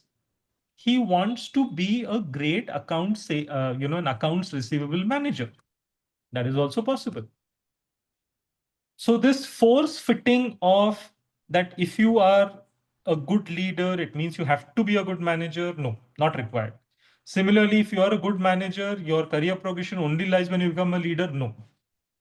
They are independent of each other. They can exist in the same person. What differentiates manager from leader is the outcome that you expect from both these traits. From a manager, you expect efficiency. From a leader, you expect influence. From a manager, you expect OTD, SLA, customer satisfaction. from a leader, you expect motivation, right? So largely when you start putting down these characteristics, you will start noticing that a lot of things that we are discussing in OB pertain to what leaders are supposed to do, because we are concerned in a large way with organizations stepping up on their leadership acumen. Not saying that management very important. They are the frontline people who make sure that your organization is up and running every day. Without managers, the organization would be dead. But for an organization to thrive, you need leaders. So you see the difference? Without managers, you are dead. But without leadership, you cannot thrive. That's the difference. With me so far? Yep. Less intense than before? Yep. Okay? Yeah. No, because see, some of these things are so mixed up in our minds that unless we unlearn a lot of things that we've learned in the past, we cannot learn anything in this class. So we have to unlearn some of these things because they have happened due to maybe excessive use of a certain concept, maybe just bad, practices followed in organizations. But now that we are OB students, first we will unlearn some of these things before we relearn. So we've been using the word leader, leader, leader, leader. Can you think of some leaders in your mind? Very quickly. One absolutely favorite leader of yours. Mine is Ratan Abdul Tata. Kalam. Sorry. MS Dhoni. Okay. Ratan Tata. Ratan Tata. Great. Abdul Kalam. Yes. Keep it coming, but in the interest of time, I will ask you this. So you said Ratan Tata. When you think of Ratan Tata, what are the 2 or 3 things that come to your mind, Sheena? He is not only thought about his self. He took social responsibility. So that is one thing that I see the best, and his visions are always unique. And so that is one thing that I always keep in my mind when I think about Ratan Tata. Okay. Responsibility. When you say Abdul Kalam, what comes to your mind, Rama? Down to earth, humble, and the person come from the organizational background and become a technical person and become a political leader, missile man of India, and people president. These are the things. People president came to your mind in the end, but you still said people president. You did not say across this thing. You never said the first thing that comes to your mind is president of India. Yeah. He's a people president. Yeah. No, I agree. But I'm just trying to draw a distinction. Yes. You did not think of his title first. Title first, yes. Similarly, Sheena, when she thought of Ratan Tata, you didn't think, oh, he's chairman of Tata Trust, chairman of this, chairman of that. No. She gave all the characteristics of Ratan Tata. And I'm sure if you do something for MS Dhoni, you will find exactly the same answer. You will not say MS Dhoni, okay, first thing that comes to your mind, captain of the Indian cricket team. No. That's the title. So is it a little more clearer now where we are heading to in terms of leadership concept? Absolutely. Right? These are now, whether we call them behaviors, traits, all of that we will discover as we go by. But essentially, whenever you think of greatness, you think of characteristics associated with that greatness. And between Kalam, Dhoni, and Tata, you have sports, you have business, you have, politics. Right? 3 diverse fields, not the same field. So let's jump into the topic and let's see what some of our research seems to suggest. Okay. Like this, yes. Screen. So let's try once again to define leadership. So we said leadership is a highly sought after and valued commodity. We know that. It is basically the ability to influence a group towards achievement of a goal. That is everything and anything about leadership. And you, all of you, when I asked you, you gave these words to me as well. You said group, you said goal, and we spoke about influence. So leadership is nothing but your ability to influence. The first word is influence. Second word is group. Third word is goal. Okay, so always remember these three words in the concept of leadership. Now it's very rare to find. So tell me something. Do you think leadership is a born trait inherited from your parents, or you can be trained? Is it are leaders born or made? What do you think? Made. Made? Mostly made, yeah. I mean, Can't train the leaders, according to me. It has to come inherit, like called So as yeah, born leaders. okay. So to those of you who feel leadership is born, then just like in this world, you have 50% men, 50% women, 50% above average, 50% below. Everything, if you normalize it across the world, in the smaller group, yeah, it may vary a lot. But across the world, if you take the billions of people, everything more or less comes to 50-50, right, Sheena? So by that logic, half of this world should be a born leader.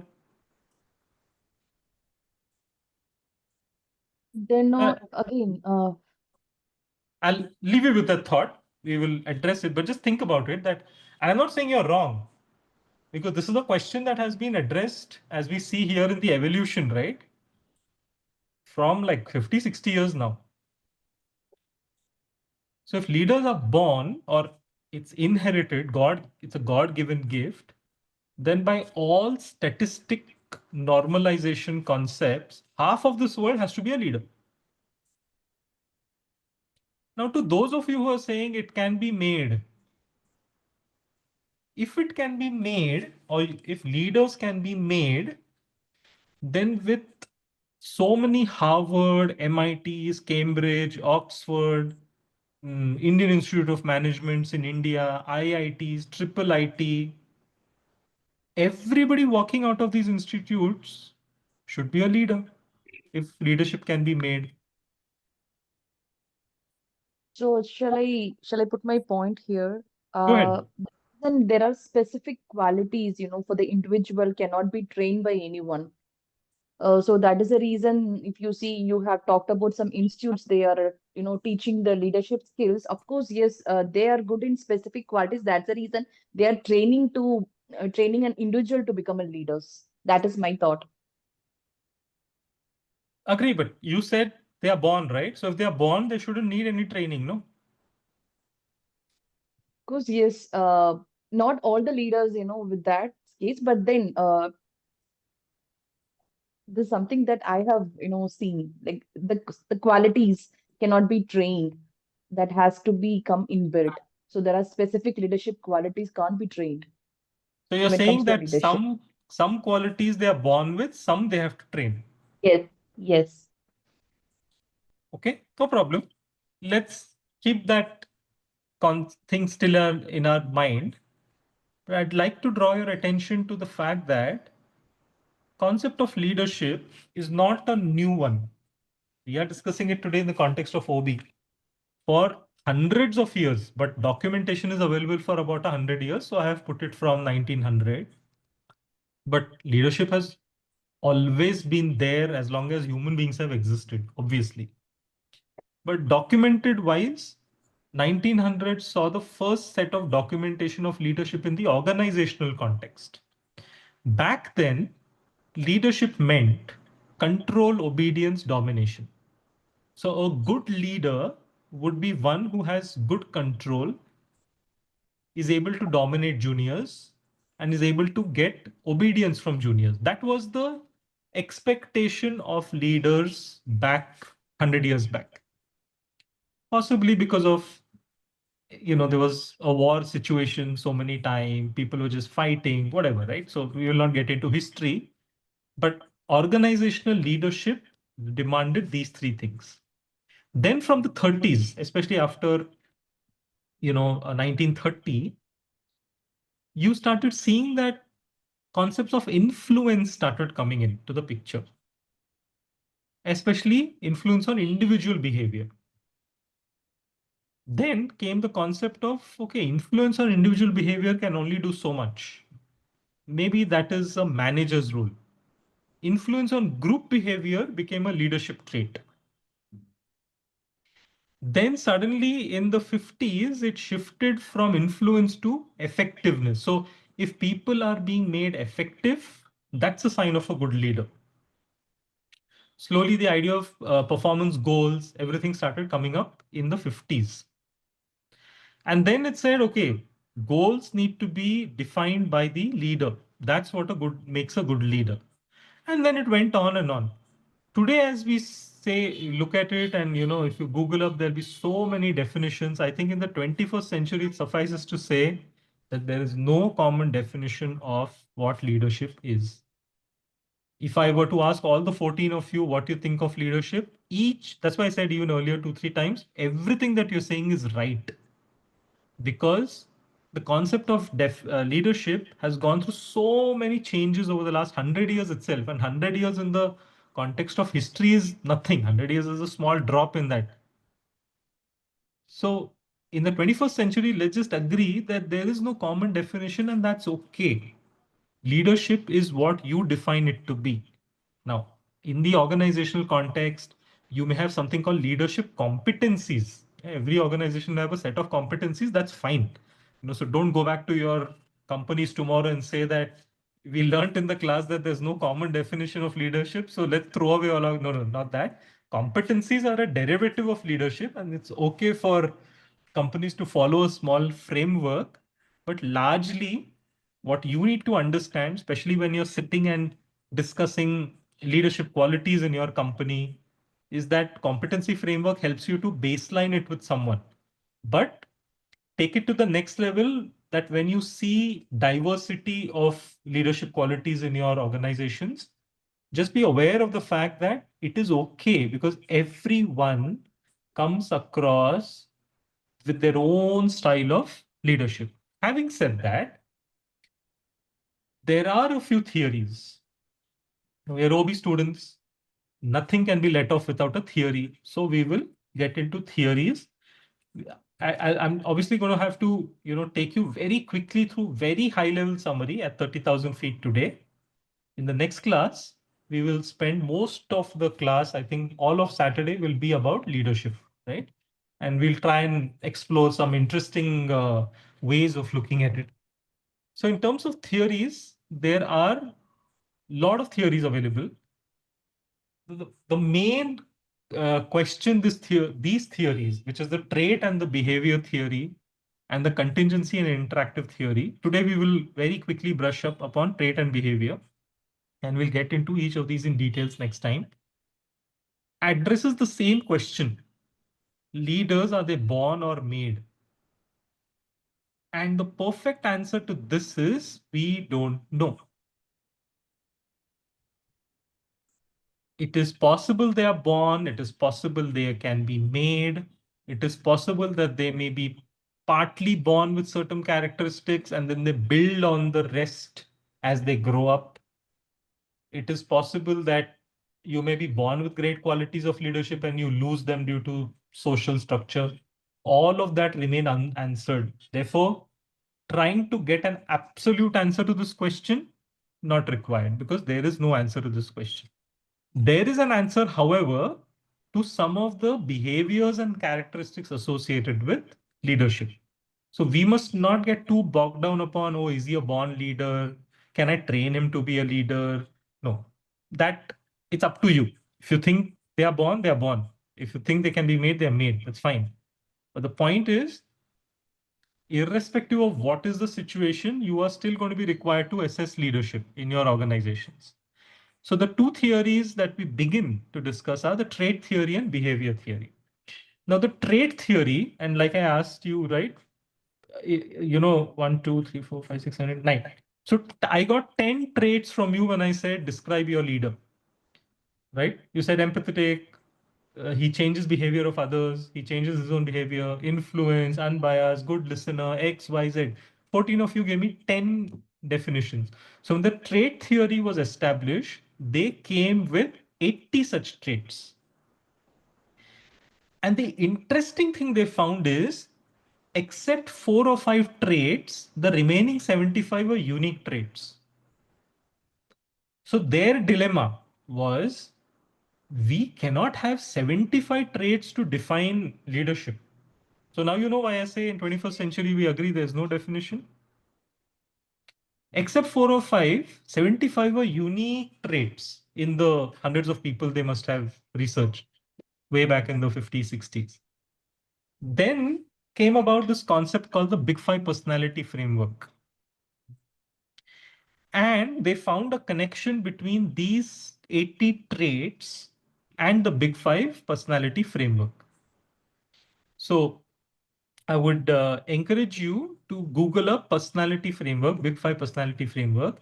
It covers 5 dimensions to a person, which is extraversion, consciousness, openness to experience, emotional stability, and agreeableness. So now what happened is the trait theory sort of got promoted to the next level, so to say, because now it was finally and thankfully able to align these 80 traits to one of these 5 personality aspects. That made it a lot easier. But then again, with like with any theory, like with any research, came the problems, came the criticism. Now, the criticism of the trait theory.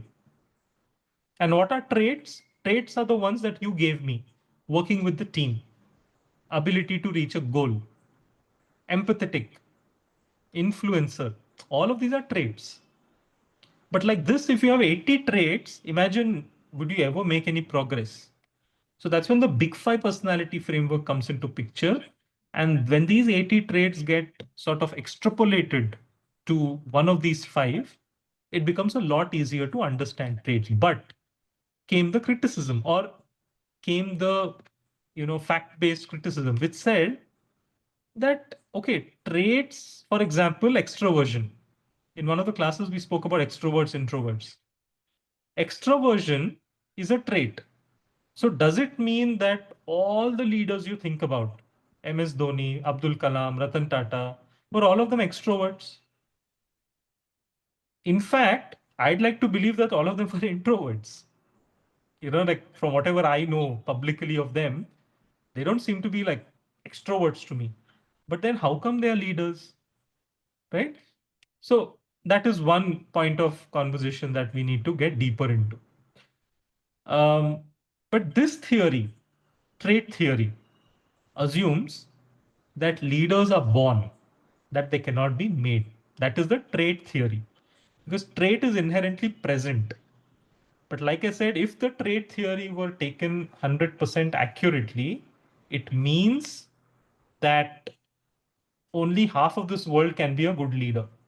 Only the extroverts can be a good leader. And by all normalized statistics, half of the world is introverts, half are extroverts. So it only means that only half of them can be leaders. But that may not be the case, and that is not the case. We will explore why. Then the second theory is the behavior theory. What it said is, leadership is a behavior. It's not a trait that is inherent in you. It is a behavior. So if it is a behavior, fundamentally it means, remember we spoke of personalities and behaviors. Personality is the tree. Behavior is the low-hanging fruit. Behaviors can be changed, which means if I don't have any leadership behavior in me, you can put me in a 2 months class and I will emerge a good leader, because behaviors can be taught. So behavior theory says it can be taught. It's not inborn. And then the behavior theory gets into 4 aspects of behavior. There are two very important studies that have happened in this regard. One is by the Ohio University, the other is by the Michigan University. Both came up with two factors each that are related to leadership. Ohio said initiating structure and consideration. What this means is there are two behaviors of leadership. One behavior is someone who's concerned with process, structure, groups, administration, all of that, right? So their focus is making sure that the whole structure is right. They're always focused on those things. So that's one behavior. The other behavior says in Ohio studies, consideration. Consideration is being respectful. That if you are doing a good job, I'll show you respect. If you're doing a good job, I'll make sure that you're rewarded appropriately.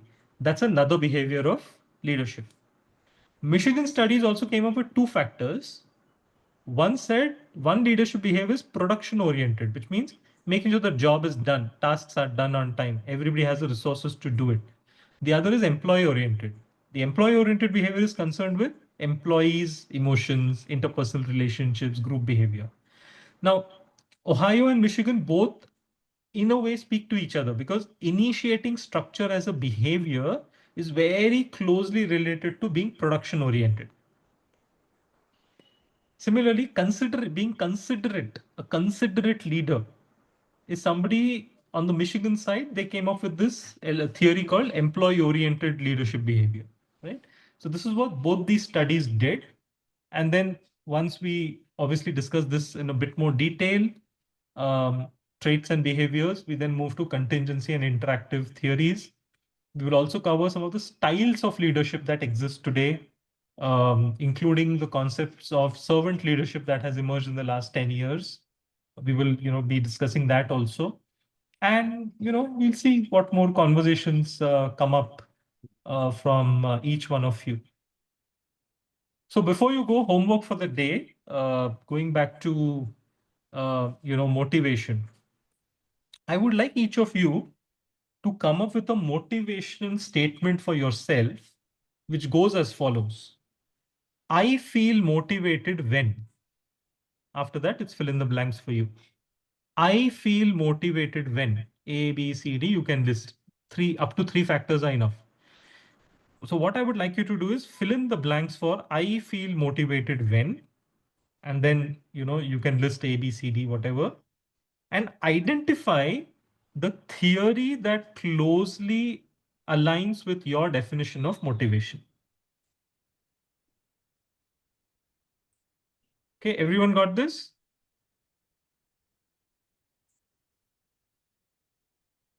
This, give me a thumbs up so I know Yes, that. yes. Yeah, okay. The This, second one alone. So I feel motivated when, and identify closely that